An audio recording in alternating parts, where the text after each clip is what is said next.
into the GOAT Fantasy Football Podcast. This is your host, Jim Neander, here with you for another episode. All right, so on the docket today, we're going to be previewing the Week 4 games in the NFL.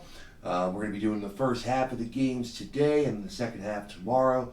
So we do have a couple teams on a bye this week. Bye weeks are just starting, so you've got San Francisco 49ers and the New York Jets on a bye this week. Make sure you've got all your waiver wire pickups that you need already handled. Make sure you've got your 49ers and, well, I'd like to say your Jets out of your lineup, but let's be real. Let's make sure you got Lev Bell out of your lineup. And after their bye, let's hope Sam Darnold comes back and maybe we can use a few more Jets. But until then, make sure you have Lev Bell out of your lineup, please. All right, so let's move on to the first game of the week. Let's see, Thursday night, we're going to Green Bay. We've got the Green Bay Packers hosting the Philadelphia Eagles. Pretty interesting Thursday night game. I'm pretty excited for it. A couple of storylines here in this game. Green Bay's offense, will they get on track? Can Philadelphia overcome a short week on the road with a lot of injuries, to beat a really good team in Green Bay? A lot of questions to be answered. On the Philadelphia side, let's talk about who we're playing and who we're not. I'm sure you're playing Carson Wentz just because you have him, but I don't expect this to be a really good matchup for Philly. Green Bay's defense has really been playing awesome, especially in the secondary. Philadelphia's had a hard time getting the ball going on the ground. Most of their success has been through the air, and that's where Green Bay has been really, really stout so far this season. So I also don't think Philly's going to have a really easy time on defense. Typically, road teams that travel for Thursday, the defenses have a hard time holding up. Green Bay's been having trouble getting their offense going, and I do think this could be that game where you see all those things come together and Green Bay can put up, a number of points on their offense. At the very least, that could be me trying to talk that into existence. I do have a lot of shares of Davante Adams, and I'd really love to see him get going. But I do think this could be the week, kind of like with Tampa last week with Mike Evans. I just think that Aaron Rodgers is going to make a real concerted effort to get Davante Adams heavily involved in the game plan this week. So let's look for that. On the Philly side, of course you're playing Wentz. For me, I'm not playing anybody in the backfield. I'm not ready to play Miles Sanders yet. Certainly not playing Jordan Howard or Darren Sproles. As far as the wideouts go, I guess you could play Nelson Aguilar for another week. Alshon Jeffrey did practice in full, so I am expecting to see Alshon Jeffrey on the field on Thursday. Deshaun Jackson is still out, so Aguilar absolutely still has value. Just know that, hey, Alshon Jeffrey is going to be on the field as well, playing a really, really tough secondary with some fast linebackers. So I just have my expectations tempered for Nelson Aguilar for this week. We know that Zach Ertz will probably still be heavily targeted, so of course you're keeping him out there. On the Green Bay side, you're going to play pretty much all of your offensive options here, whether or not they've looked good, because you're really hoping for a breakout. Of course, you're playing Aaron Rodgers. This could be the game where he finally has 300 and 2 or 3 touchdowns. Aaron Jones, he had the touchdowns last week, and he seems to be getting most of the work, but he was definitely out-snapped by Jamal Williams last week, and that's a little bit concerning, With the new coaching staff, with LaFleur, you're hoping the talent's going to win out. Aaron Jones is going to have the ball in his hands. Last week you saw Jamal Williams on the field a little bit too much. So keep an eye out for that. I'm certainly playing Aaron Jones in the leagues where I have him. I would not be playing Jamal Williams unless I had to. But I'm playing Aaron Jones and just hoping for a little bit more of the target share, of the carry share, honestly. The receiver options, you're playing Davante Adams. And you're probably playing MVS, Marquez Valdez-Scantling, in the number 3 spot as a wide receiver, or maybe in your flex spot. Had a really good week last week. Seems to be the, kind of steady number 2 in that offense. So I think you can feel good about playing him in one of those spots there in your flex maybe. You don't want to play any tight ends for Green Bay. Most notably, that's going to be Jimmy Graham. I don't think that you can play him unless you are absolutely desperate, but there's still a lot of streaming tight ends I'd pick, probably over Jimmy Graham. So, I would stay away from him. All right, let's move on to the Sunday slate of games. We're going to pick it up in Atlanta. It's fitting. I'm in Atlanta, so let's start there. We are going to be hosting the Tennessee Titans. Both teams are 1-2 in need of a win for sure. And, Atlanta, the offensive weapons for fantasy have looked pretty good, minus Devontae Freeman. But Tennessee has a decent defense, and you just want to keep an eye on it for sure.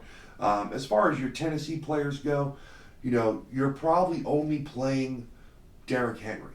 As far as a must start, you're really not playing Dion Lewis. You're certainly not playing or streaming Marcus Mariota. Although this isn't the worst matchup, I guess, if you had to stream a quarterback, but I'd still be looking for other options.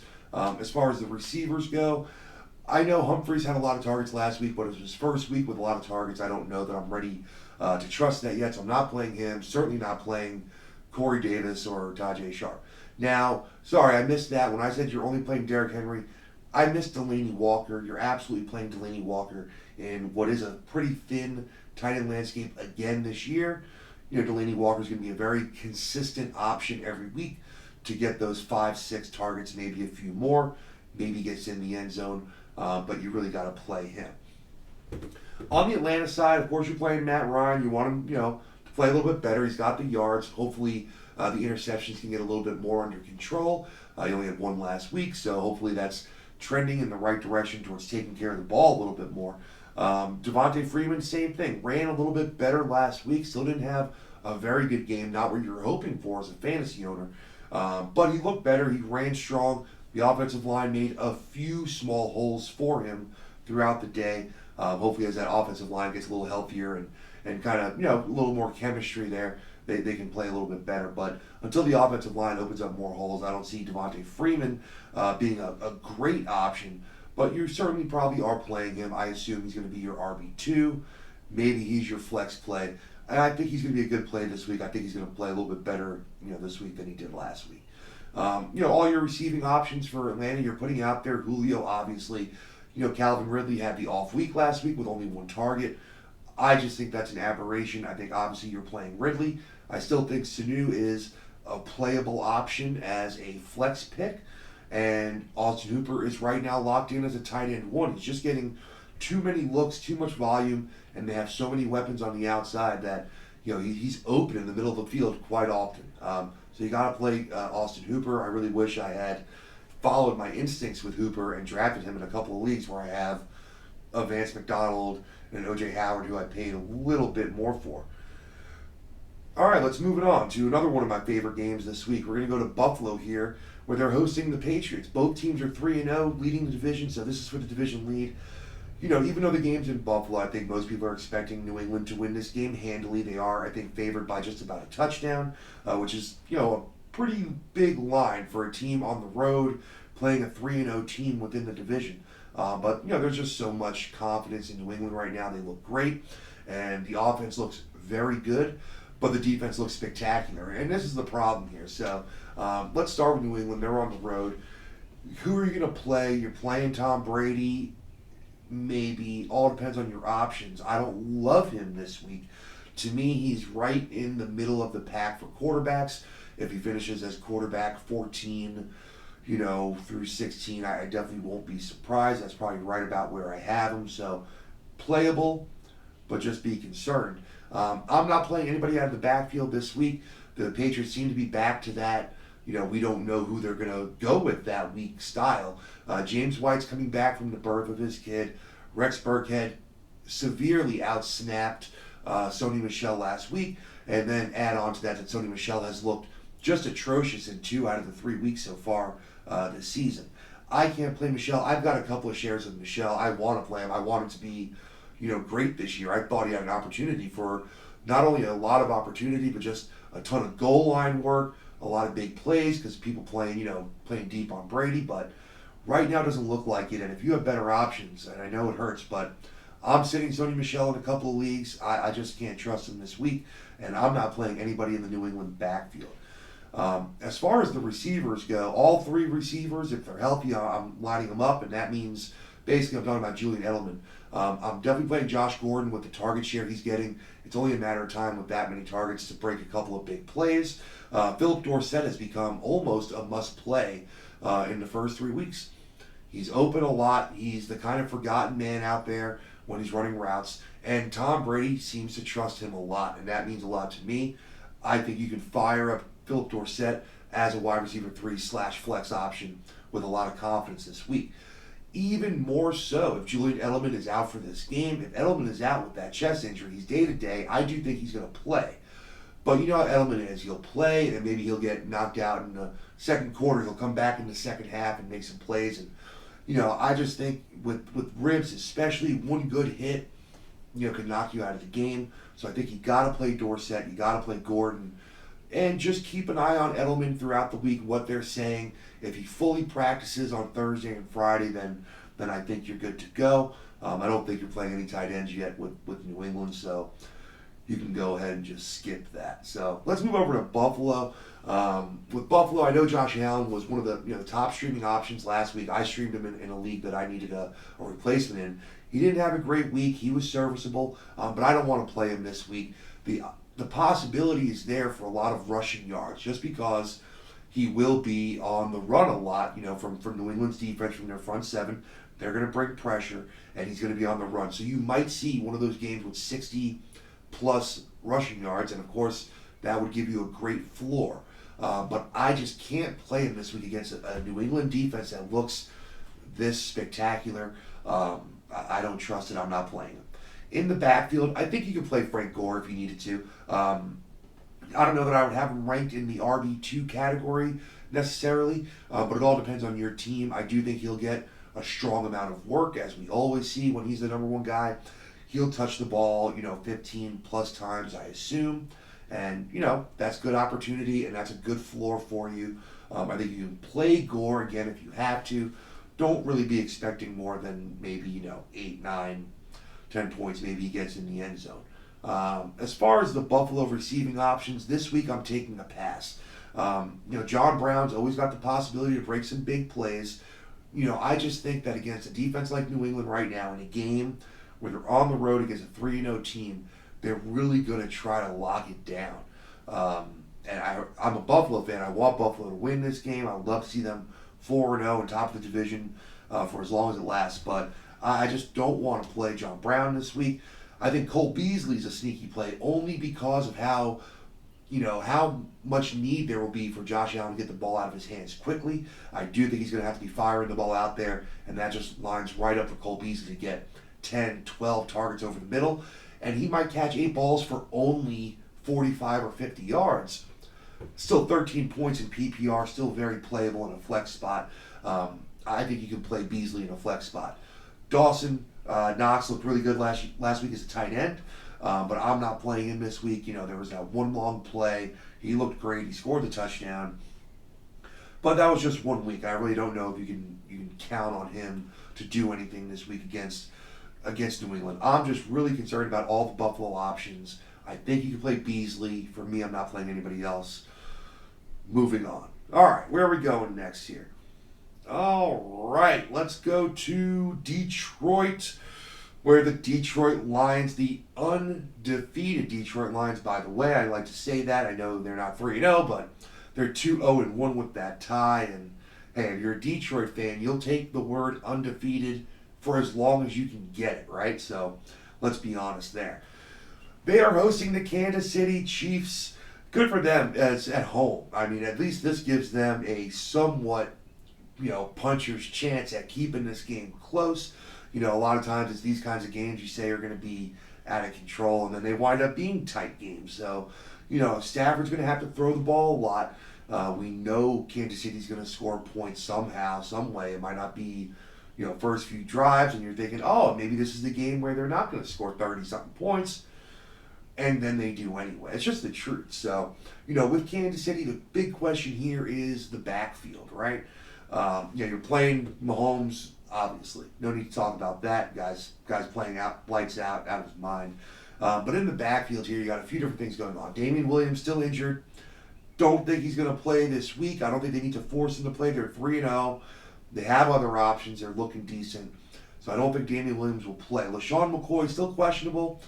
He was questionable all week last week. I think a lot of people benched him, and he still scored, big points. He didn't have a ton of opportunities, but he made the most of them. And I think if he practices, if he gets a good practice in on Friday, then I would probably play McCoy. I wouldn't want to play Darrell Williams yet. I know he got a good amount of touches. He took those away from the people that were hoping Darwin Thompson would get the touches. But I don't think you can play Darrell Williams. You definitely can't play Darwin Thompson right now. So, I think you can play LaShawn McCoy. Keep an eye on the injury throughout the week. As far as Kansas City's receiving options, I think you're playing all three receivers plus the tight end. Well, you're playing Travis Kelce. That goes without saying. You're playing Sammy Watkins. He's getting too many targets in this kind of an offense. Kind of like Josh Gordon with Tom Brady. If you're getting 10 plus targets from from Patrick Mahomes, the odds are in your favor that something big is going to happen eventually. Got to keep Watkins in there. I think you play Demarcus Robinson. Yeah, I think the biggest question mark here is Mecole Hardman. He's been the least targeted out of the wide receivers so far, and it's really all dependent on that big play possibility. He has that same kind of playmaking ability to a certain extent that Tyreek Hill does, as far as making those plays in between the middle of the field and then breaking those long runs like we saw last week. So I don't know that I would play Mecole Hardman if he's in one of my teams this week, but I think he can as a dart throw and just hope for one of those long touchdowns. You're playing Travis Kelce. So there you go. In Detroit, a lot of people are going to be streaming Matthew Stafford this week. People that had, Breeze or Big Ben, and they're kind of patching their quarterback together. I definitely agree with this. I think Stafford is an extremely streamable option this week. I've seen him as high as number 8, 9 in some people's rankings this week. I think that's giving, I don't think that's giving Kansas City enough credit. I know Detroit's at home, so I do expect them to have a little bit more success. And I wouldn't be surprised if Stafford has a really good game. I think top 10 is maybe asking a lot, but I do think he's in line for a strong game. I do think they're going to run the ball a little bit more effectively. Kerryon Johnson's been getting the ball plenty. That hasn't really been the issue. The issue has just been efficiency. It really hasn't been there. Hasn't been really breaking tackles and making big plays. So you want to see a little more of that. But I'm playing Kerryon Johnson this week, absolutely, in this matchup. I just think, if they're playing from behind, then you have the possibility for more receptions. If it's a high-scoring game, just more chances that he'll be, down near the goal line. Same thing with the receiving options in Detroit. I'm definitely playing Kenny Golladay for sure. He had a tough week last week, but the targets were there. And, in a high-scoring, probability game, I just think that you got to have Golladay out there. I also would be playing Marvin Jones. I feel great about putting him up as a wide receiver 3 or a flex option this week. I think that's a no-brainer. I don't know if I'd be playing Detroit's tight ends, most notably T.J. Hawkinson. It's been kind of a mix, the last couple weeks after that breakout in week 1. And I know the way tight ends are right now, you may not have a better option. I just think I'd leave him on the bench if I had the option here. But as they say, you do you, right? All right. Let's keep it going here. Where we want to go next. All right. Let's go to Indianapolis. Kind of an odd game here, but, for fantasy, doesn't always matter if it's a pretty game. You still got things you got to look at here. In Oakland, I got to tell you right now, on the road against Indianapolis, the only Oakland Raider I'm playing is Darren Waller. So let's keep that easy. The only Oakland Raider I want to play at Indianapolis is Darren Waller. Now, you can play Brissett, you can play Josh Jacobs. He's going to get most of the work from the backfield. It just hasn't been valuable work so far. And I think you gotta be concerned about that, honestly. I'm not playing Tyrell Williams this week.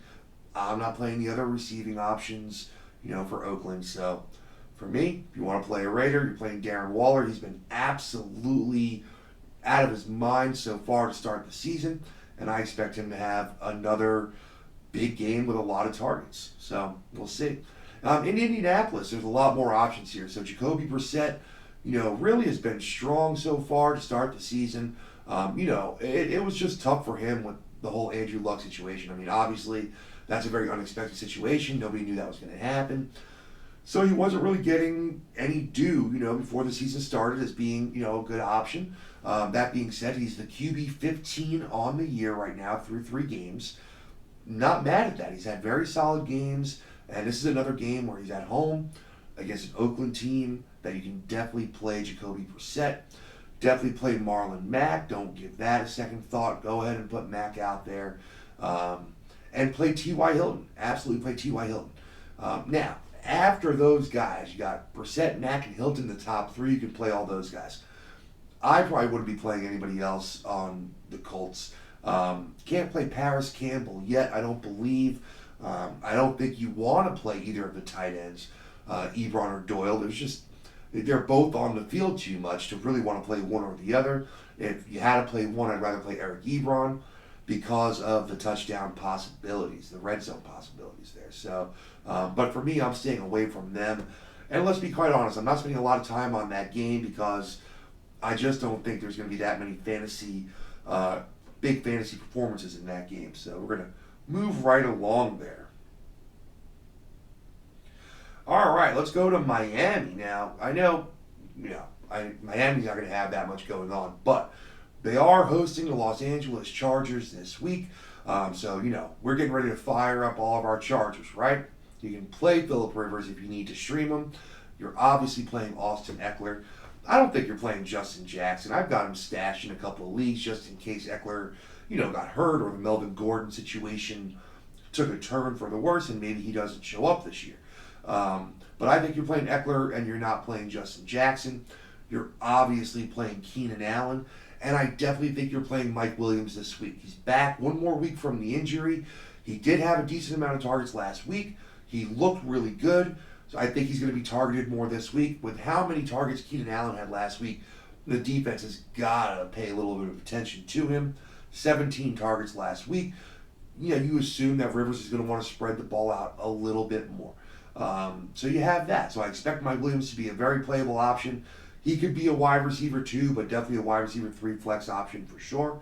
I'm not going to be playing, Hunter Henry. Well, he's out. I'm not playing, Virgil Green. He's questionable. He's a little bit banged up. So I just don't think there's any Chargers tight ends you want to look at right now. And personally, there's not a single Miami Dolphin that I'm willing to play this week. No Josh Rosen, no Kenyon Drake, Kalen Ballage. I do not want to play Devontae Parker. I don't want to play Mike Gesicki. The only person I'd even think about taking a dart throw on is Preston Williams, and that's because of the volume. He had 12 targets last week, but that's, you got to have some nerves of steel if you really want to play Preston Williams in this matchup, even against a decimated Los Angeles Chargers secondary. I just don't think there's viable Dolphins you can play this week. So we're going to move it right along. This is an interesting game here. It could even be more interesting, I think, if Washington, made the really, really gutsy move. But we're going to go with the New York Giants hosting the Washington Redskins. So, of course, Daniel Jones took over for the Giants. They lost Saquon Barkley. There's a lot of stuff going on in this game. Now, Washington still has Case Keenum. I think it would have been really cool to see Haskins and Daniel Jones in this game together. But I don't blame Washington. Case Keenum has been more than serviceable. He's actually been pretty darn good considering the expectations. And I think you can absolutely play Case Keenum this week. I'm going to play him in one of my leagues over, I think, probably Jared Goff this week. Be quite honest with you. I'm a little worried, about the Rams, and I need some points this week. I don't really want to be sweating it too much. So I think I might be playing him. I'm not sure. Still got to make that decision. But Case Keenum's looked really good. I think you can play him if you want to. I don't want to play Adrian Peterson. He just hasn't looked great so far, and he doesn't get any of the passing down work. This could be a game where he has a little bit of a breakout game. So I think he has value. He might be in the, 80-plus yard range. And I think it's about getting to the end zone for him. But without the receptions, I don't want to play him. Chris Thompson, how many hearts do you think Chris Thompson broke last week across the fantasy football universe? I mean, one right here, and I don't know how many more. I think I heard about one on one of the podcasts I listened to also. Somebody took a bad Chris Thompson beat. It was actually a little worse than mine. They lost by a fraction of a point. I wound up losing by about 1.5 points. And to be quite honest, I saw it coming the whole time. But I digress. Chris Thompson, you can play assuming that he's going to get the passing down work. However, they're not going to be playing from behind, you don't think. So I don't think you need to play Chris Thompson. It's all about your roster. How healthy are you? What other options do you have? But you can play Chris Thompson. Yeah. Washington, pass cashing players, you have to play scary Terry McLaurin at this point. He's a must start. Just all it is. He's a must start. He's getting too many looks. He's making too much happen with them. He's got great hands. He's really taking care of the ball. I just love everything I'm seeing about this kid. I know Case Keenum doesn't really like to launch the ball down the field too often, but he's doing really well at finding McLaurin in that mid-range, through the zone. He's just doing a great job finding the ball and holding the ball and making plays. So I don't think this is an aberration these first 3 weeks. I think if Case Keenum's the quarterback, I think you need to play Terry McLaurin. He's going to make for some really hard decisions for people this week, myself included. Do you play a Terry McLaurin over a Kenny Galladay? Do you play him over a Mike Williams? Do you play him over some of these people? And you have to be thinking that in your head. You can't just say, no, because he wasn't drafted or because he's a rookie, you're not playing him. You have to look at the production and you have to look at the consistency here. I think he was the first player in NFL history. Each of his first 3 games had 5 receptions plus a touchdown. It's 11 points right there before you have yards, and that's every week. So you got to be looking out for that. I'm not going to play any other receivers for Washington. They haven't looked good. I just think McLaurin is the only kind of must-play option. Paul Richardson is becoming, a flex appeal kind of a guy. He's just not there yet for me. And Vernon Davis, as long as Jordan Reed is out, Vernon Davis can be played to get you those 5 or 6 points. Hopefully he runs through 8 people and scores a touchdown, has one of those big Vernon Davis-like plays. But even if he doesn't, he's going to score you a handful of points. He's going to be all right. You can play him. All right, over to New York. Mr. Daniel Jones, welcome to the NFL. Really great debut. Had a couple touchdowns on the ground, got a couple in the air. Just looked fantastic and had a great game. I'm always one of those pump the brakes kind of people. Now it was great. You came in, the adrenaline, you looked good. All that stuff is good. I'm just saying, for all the people playing Daniel Jones this week, even against a not great Washington Redskins defense, even at home, the fact is you don't have Saquon Barkley, and that's going to hurt. And, defenses are going to be keying in on a little bit more. Now that you don't have Barkley, you're not going to have stacked boxes. I know they didn't have Barkley for most of the week last week, so he did most of his damage without Barkley. I'm just saying, have caution.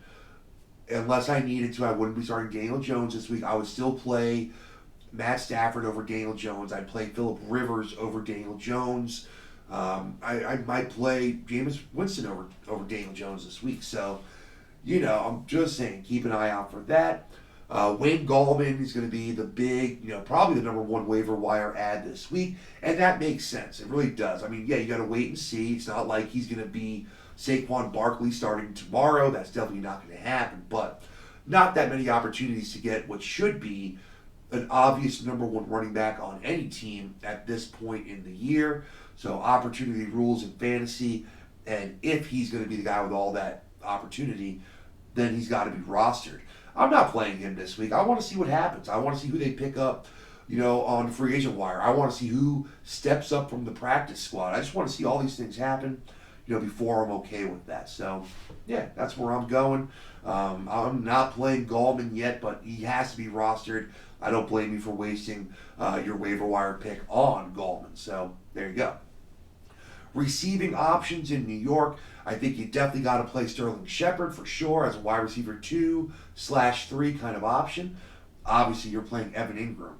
For me, for now, that's it. I'm not playing Fowler or Latimer yet. I'm not ready to do that yet. I need to see a little bit more out of Daniel Jones without Saquon Barkley. Golden Tate comes back next week, so I'm playing Shepard. You're obviously playing Evan Ingram. Other than that, I'm holding off on Giants. All right, let's keep her going here. All right, it's gonna be our last game of the episode here. We're gonna pick it back up tomorrow with part 2, but we are gonna go to Baltimore.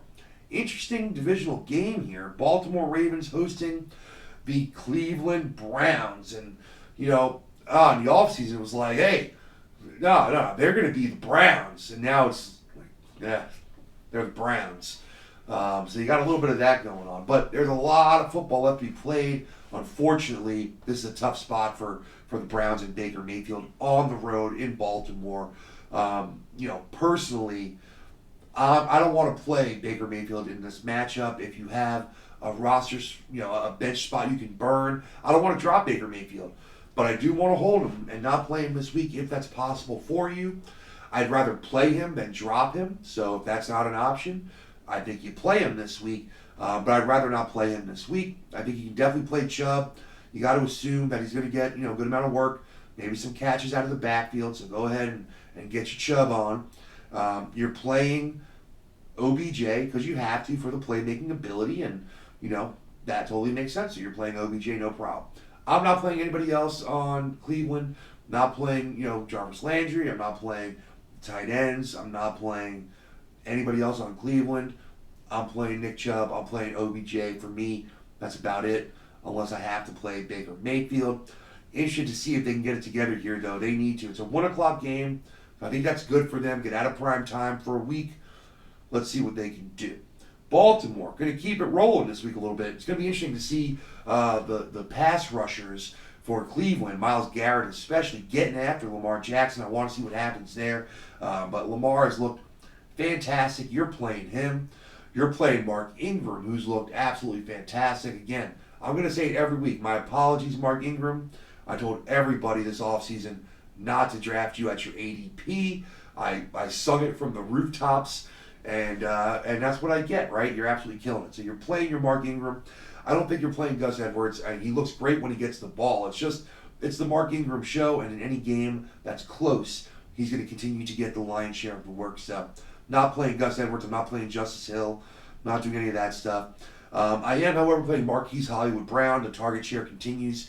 Yeah, he had an off week last week. It's going to happen with a young quarterback that has had, accuracy questions in the past. Looks a lot better this year, but hey, any week that can happen. The point is, he's out there for the snaps. He's getting the targets.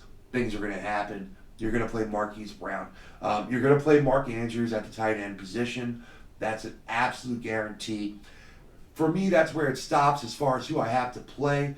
I will play Willie Snead. I'd rather not.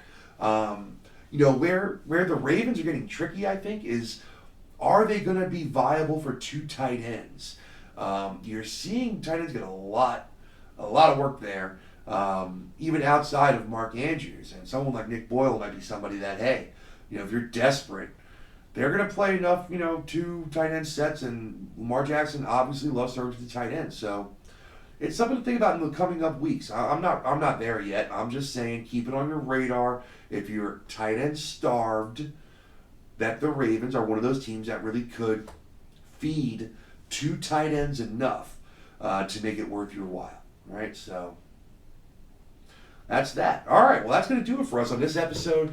All right, that was the first half of the Week 4 preview. We're going to be back tomorrow talking about the other half of the games. Just remember, today is Wednesday, so you have 49ers and the Jets on a bye. Make sure you pick up some guys off the free agent waiver wire. Make sure you're ready to go. Go ahead and send us a tweet if you'd like to get some information. Maybe I can help you out with your picks. You can tweet me at Jim Neander or at GOATFF Podcast. Again, that's at GOATFF Podcast. This is the GOAT Fantasy Football Podcast. Have a great day.